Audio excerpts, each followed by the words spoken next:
الحمد لله رب العالمين والصلاة والسلام على سید الانبیاء والمرسلین۔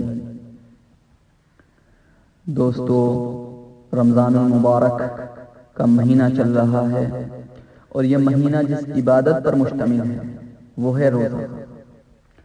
ہمیں معلوم ہونا چاہیے کہ اللہ کی اس عبادت یعنی روزے کا مقصد کیا ہے۔ روزے کے مقصد سے واقف ہونے سے پہلے ایک بات ذہن نشین رکھیں کہ دنیا میں ہر کام کا کوئی نہ کوئی مقصد ہوتا ہے، بے مقصد کوئی کام نہیں ہوتا، اور اگر کوئی کام بغیر مقصد کے کیا جائے تو اسے اہمیت کی نظر سے نہیں دیکھا جاتا۔ مثلا ہم لباس پہنتے ہیں تو اس کا مقصد ہے کہ ہم اس کے ذریعے اپنا سطر چھپا سکیں۔ ہم پانی پیتے ہیں تاکہ ہماری پیاس بجھ جائے۔ ہم کھانا کھاتے ہیں تاکہ ہماری بھوک کی جو آگ ہے وہ ٹھنڈی پڑ جائے۔ ٹھیک اسی طرح روزے کے بھی دو مقاصد ہیں، ایک دنیاوی اور ایک اخروی۔ دنیاوی مقصد بدن انسانی کی سروس ہے۔ جی ہاں، ہمارا بدن جو ایک مشین کی مانند پورے سال حرکت میں رہتا ہے، اور اس حقیقت سے کون واقف نہیں کہ کوئی بھی مشین ہو اسے آرام بھی درکار ہے، سروس کی ضرورت بھی ہوتی ہے۔ تو لہٰذا ہمارے بدن کو سال میں کم از کم 1 ماہ آرام چاہیے۔ گویا کہ روزہ ہمارے بدن کی سروس ہے۔ اسے ایک مثال سے سمجھیں۔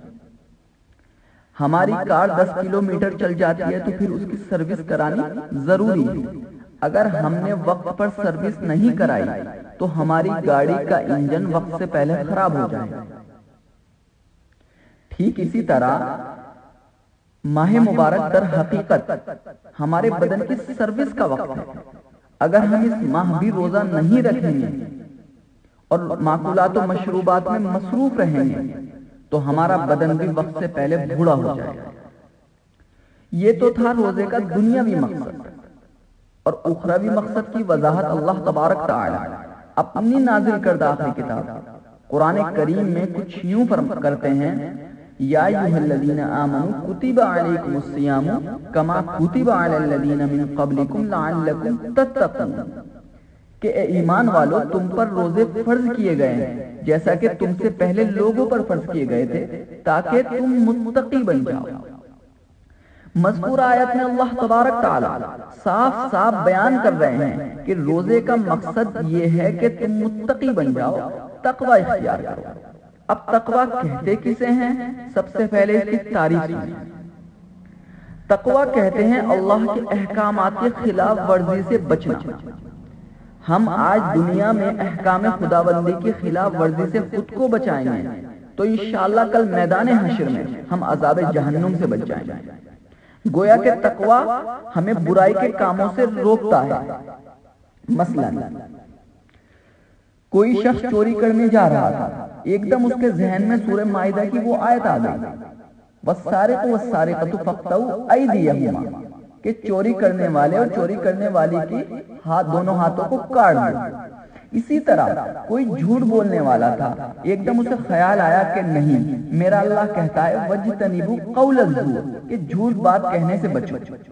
یا اسی طرح کوئی کسی کی غیبت کر رہا تھا، یک بیک اسے خیال آیا، نہیں، اللہ تعالیٰ کسی کی غیبت کرنے کو منع فرماتے ہیں۔ سورہ حجرات کی آیت ہے وَلَا يَغْتَب بَعْضُكُم بَعْضًا، کہ تم میں سے کوئی کسی کی غیبت نہ کرے۔ تو خلاصہ کلام یہ ہے، تقوی ہمارے قدموں کو برائی کی طرف جانے سے روک دیتا ہے۔ لیکن اگر کوئی اعتراض کرے کہ آج کل تو روزہ رکھنے کے باوجود مذکورہ دونوں مقاصد فوت ہو رہے ہیں، کہ دیکھا جا رہا ہے روزے دار جھوٹ بھی بول رہا ہے، غیبت بھی کر رہا ہے، چوری بھی کر رہا ہے، گویا روزہ رکھنے کے باوجود روزے کا اخروی مقصد تقوی نہیں پایا جا رہا ہے۔ اسی طرح روزہ رکھنے کے باوجود بیماریاں ختم نہیں ہو رہی ہیں، گویا کہ روزہ رکھنے کے باوجود دنیاوی مقصد بدن کی صحت نہیں پائی جا رہی ہے۔ تو دوستو، اس کا جواب یہ ہے کہ اللہ تبارک تعالیٰ کو جو روزہ مطلوب ہے اگر ہم اس معیار کا روزہ رکھ لیں تو انشاءاللہ تعالی ہمیں دنیاوی اور اخروی دونوں مقاصد حاصل ہو جائیں گے۔ گویا کہ ہم اور آپ یہ سمجھتے ہیں کہ روزہ صرف کھانے پینے سے رکنے کا نام ہے۔ اگر ایسا ہے تو ہم اور آپ بہت بڑی غلط فہمی میں مبتلا ہیں۔ کسی نے ہم سے سوال کیا تھا کہ وقاص بھائی، اللہ تعالیٰ قرآن کریم میں فرماتے ہیں کہ ان الصلاۃ تنہی عن الفحشاء والمنکر، کہ نماز تمام برائیوں سے روک دیتی ہے، لیکن ہم دیکھتے ہیں کہ آج کل کے مسلمان ایک وقت کی نماز بھی نہیں چھوڑتے، اور اگر کسی کا گھر قبضہ لیں تو وہ بھی نہیں چھوڑتے۔ آج کل کے نمازی جھوٹ بھی بول رہے ہیں، چوری بھی کر رہے ہیں، حتیٰ کہ آج کل کے نمازی زنا میں بھی مبتلا ہیں۔ حالانکہ اللہ تبارک تعالیٰ تو فرما رہے ہیں کہ نماز تمام برائیوں سے روک دیتی ہے، اور ہمارا عقیدہ ہے کہ قرآن کریم